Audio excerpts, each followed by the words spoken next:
Welcome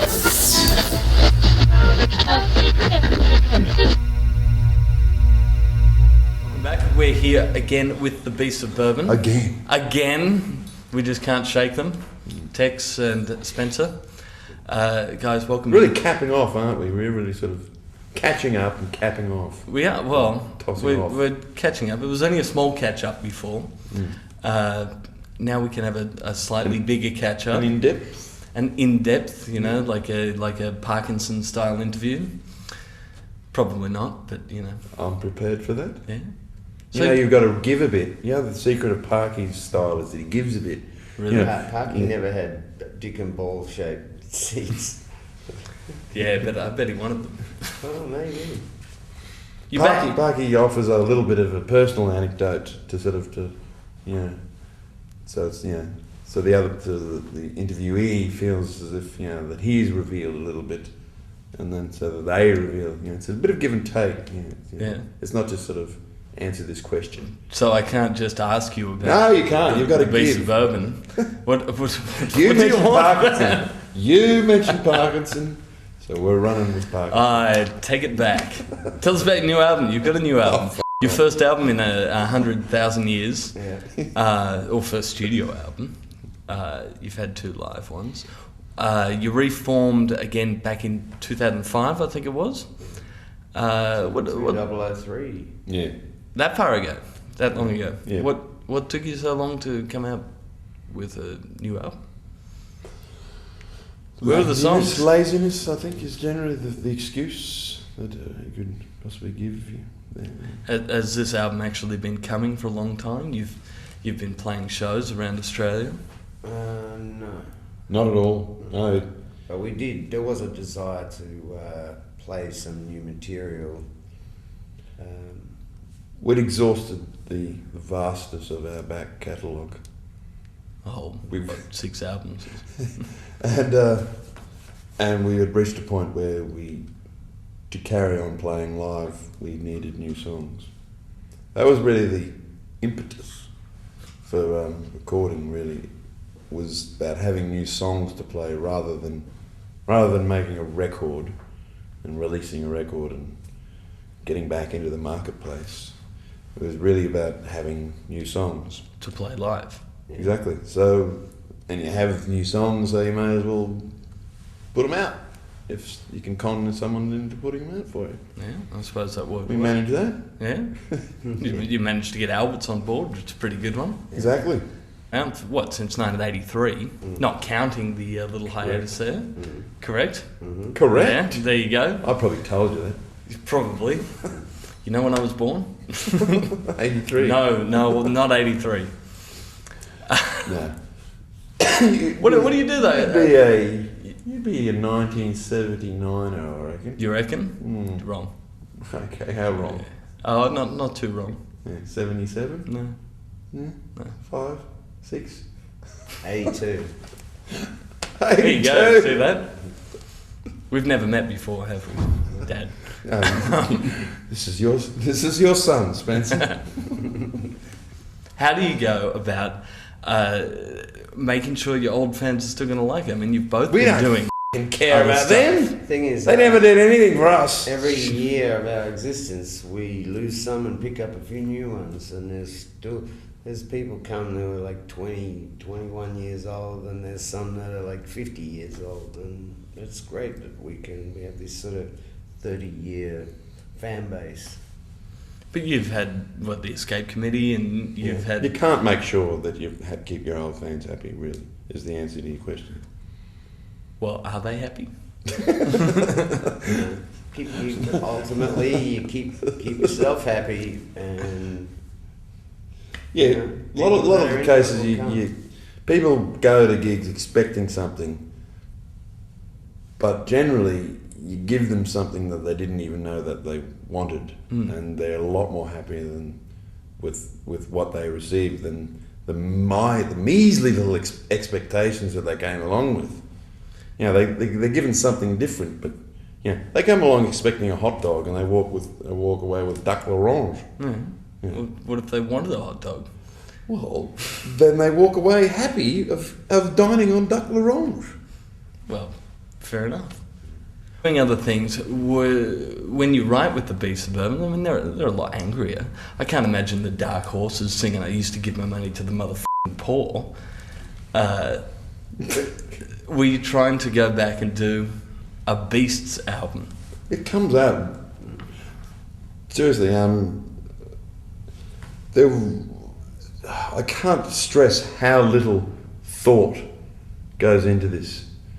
You know, you basically, the writing session was 2 days in a rehearsal room at Revolver in Paran, and that song was a jam that the band got up going, and these words just appeared in my head. Simple as that. Really? It was almost I had no choice in the matter. I could have gone, oh my dear, I can't say that. Oh, that's terrible. I can't say those words. But those are the words that appeared. You know, the band sets a certain platform, and you have no choice but to sort of stick in the flags of, you know, the appropriate flags of debauchery and horror. Yeah. Well, it came out. Could they have been, or could a song like that have been? I mean, I don't know, some of the songs existed before we got to rehearsing them and stuff. Tex had already written Master of the Slave, and I already had Little Animals and Thanks and stuff. Although, of course, they changed a bit when you get to recording them. But as you write songs, and songs, one person writing a song can write, an extreme, death metal number, and a heartfelt folk song, love song kind of thing. Because you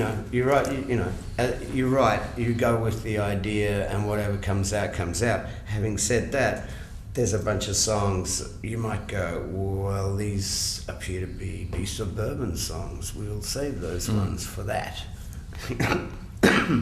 And the other songs, well, whatever, they are something else that's inside me. So is that your stomach? Yeah. Sorry, I might have to leave in a minute. So, if there's a song that has death, misadventure, violence, anger,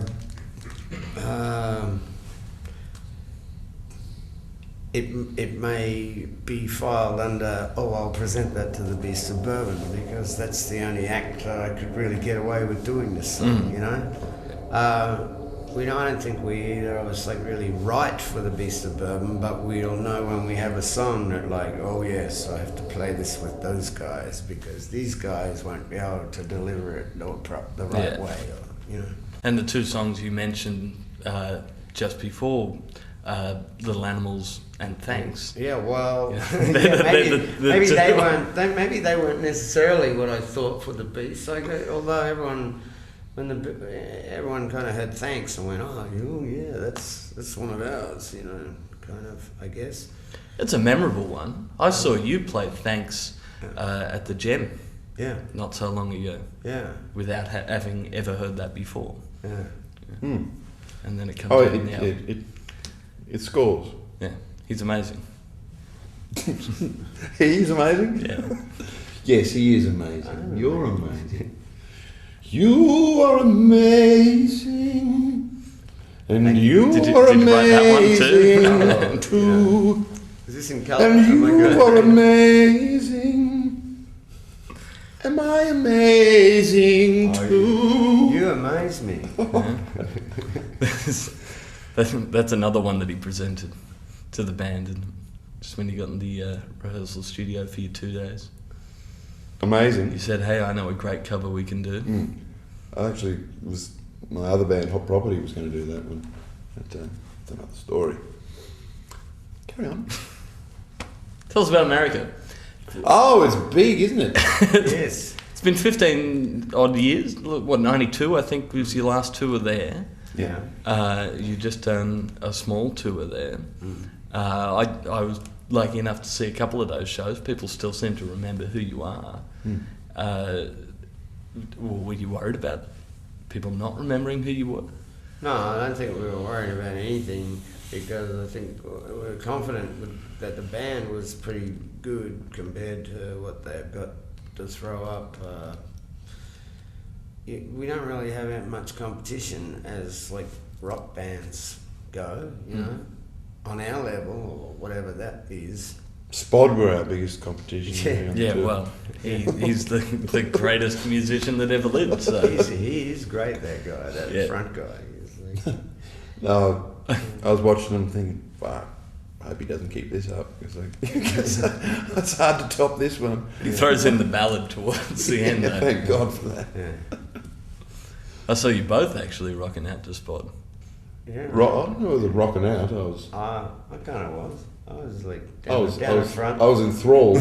Thinking, gee, I hope he doesn't kind of single me out for, you know, like put good fun at me or something. Like, you know? Hope he doesn't throw fairy dust on me. Yeah. Because that would have looked really bad when you got up on stage. I did have fairy dust all over me. It was still all around. Filthy bastard. Well, there you Cleaned up after himself. A question that most people at home probably aren't really going to care about the answer to. Your Strat. Yeah.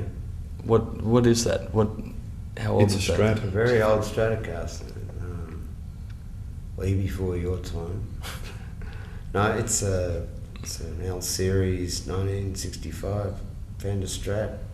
The neck got broken, so tried to get another neck. Didn't have any more from that year. Had some 68 necks, so got a 68 neck on it. It's a hybrid. It's all beat up. It was in good condition. Probably worth about $40,000, but currently it's lucky to get $4 or $5 grand for it. Of course, with the Because original it's an neck. old one and it's got the old pickups and stuff. Yeah, it's been there for me for some time now. I'd like to give a little bit back to it in these years. You seem to be giving the bit of a break at the Aussie barbecue. You swapped over to the Gretsch. Yeah.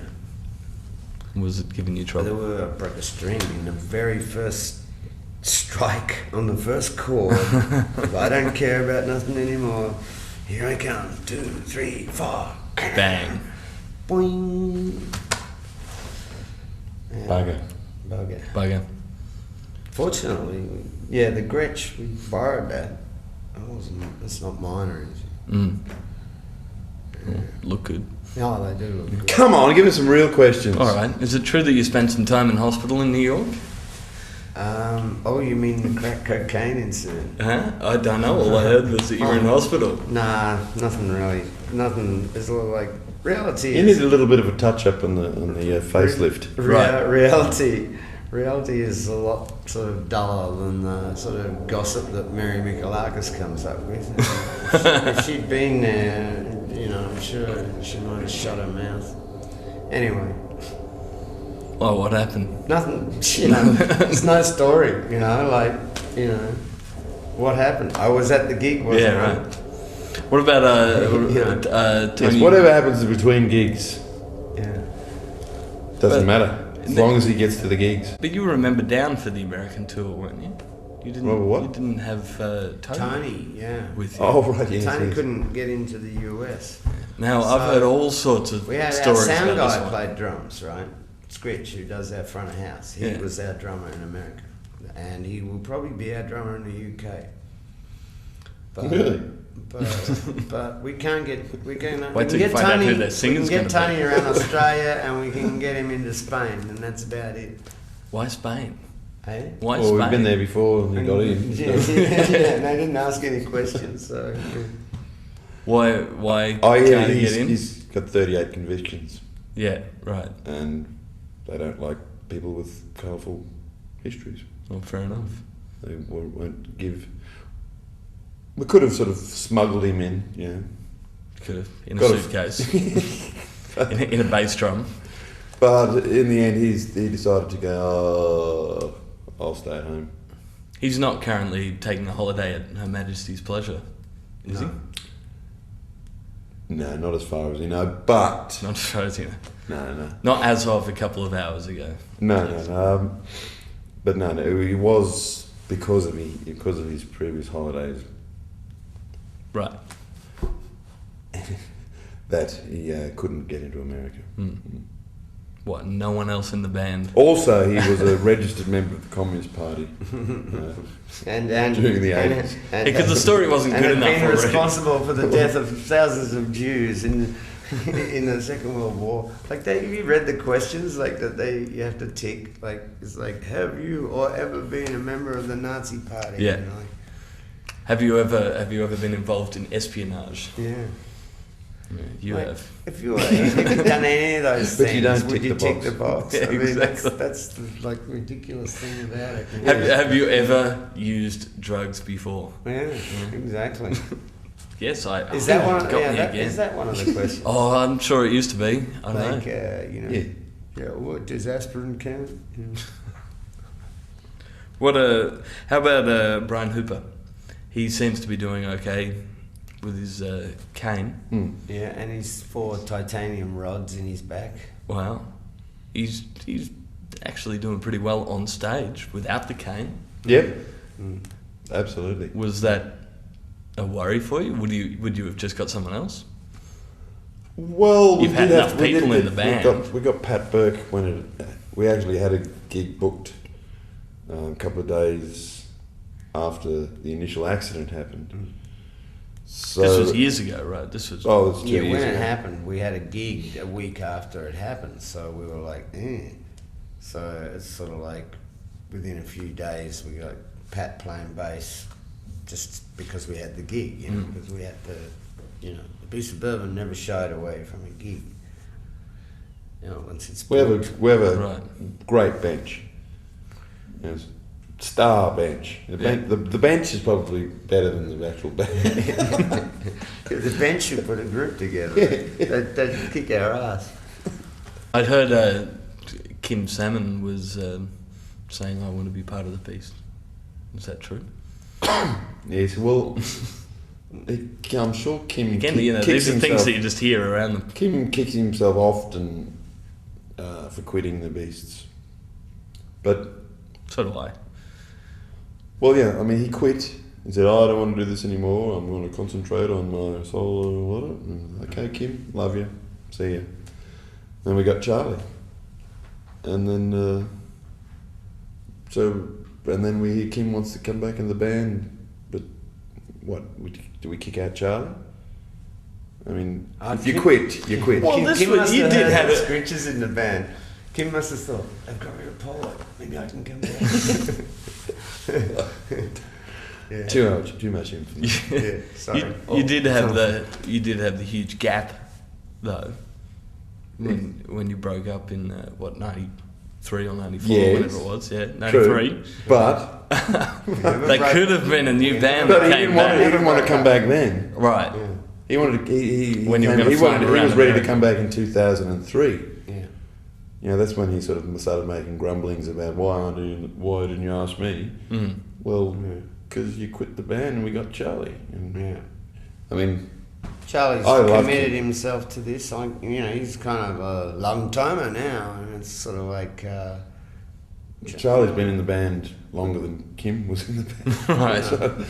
So, I think musically we've got a pretty good thing going with the players now, as good as anything we've ever done in the past. And if the Kim Salmon fans get their heads around that, everything will be fine. But we're not sort of trying to appease them. We have a solid thing going on now, and anyone quits, it's their fucking problem, not ours. And how did you feel about the Dark Horses and the Tex and Charlie album and even the Cruel Sea? Yeah, it depends, like on which record you're talking about. Oh, I'm usually kind of really happy for my pals and they're doing well, and because I figure, well, yeah, it's like just adds to everyone else's profile, you know. If anyone does anything really particularly bad, you know, hard to say. I'm probably the only one that's really done anything really bad. Musically, It's been horrible. You know, What did you expect him to say then? I don't know. What was the worst case scenario that you could come up with? Well, I don't know. Just I remember reading a quote Listen from you to you. saying, "I don't want to be in the f***ing Dark Horses. I want to be in the Beasts of Bourbon," or something did I say that? to that line. What was the question? He gets cranky. Well, I was like, Exactly. It's really that sounds like a prompted question, answer really. Actually, yeah. Well, it probably was. That's not a quote that Was you that said one to of me. yours? Was it? That was one that Was that I one of read. yours? That wasn't one of mine. Oh, it sounds like you. You provocative old freaking. I'd be in the Dark Horses, but I probably wouldn't want to play guitar. Mm. Like to, you know. Actually, you were in the Dark Horses, remember? The gig we did, we were called the gig with Roland. We were called the Dark Horses. That's right. Before, Yeah. another story.